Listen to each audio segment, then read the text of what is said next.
खुलुमबाय।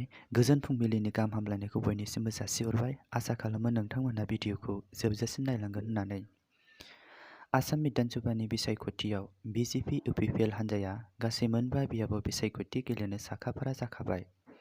गासै बे मोनबा बियाबाव बिजेपिनि 7 सोद्रोमा आरो इउपिपिएलनि सासे बिजाथि फसंनाय जागोन। बिजेपि हान्जाया माजुलि बियाबाव, थौरा बियाबाव, मरियानी बियाब, भबानीपुर बियाबाव बिजाथि फसंनाय जागोन। लोगोसे इउपिपिएल हान्जाया तामुलपुर बियाबाव बिजाथि फसंगोन। गसाइगाव बियाबनिखौ दासिमबो रोखा खालामनाय जायाखै।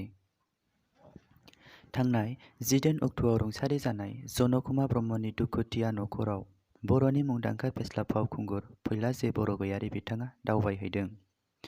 ससियेल मिडियायाव गोबां पस्ट होनायनि उनाव दिनै गोबां लाइमोनफोरा खैफोदाव गोग्लैनो गोनां जादों आरो बेनि दायनिगिरिया लाइमोनफोरनि नङा होननानै फैला जे बरगयारीया बिथाङा बुंदों। जायफोर उन्दै उन्दै लाइमोनफोरखौ बायदिसिना लेक्सार होनानै साननायाव गोनो गोथो खालामदों, बेनिखायनो लाइमोनफोरा साना हसिया बायदिसिना पस्ट होनायखौ नुनो मोन्दों, जायनि थाखाय पुलिसनि नोजोराव दायनिगिरि जानांबाय।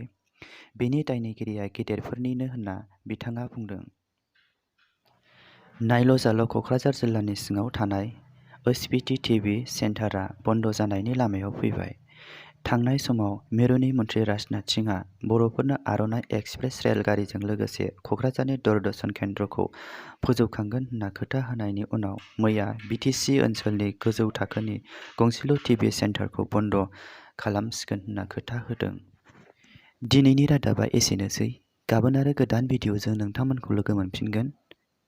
गोजोन्थों।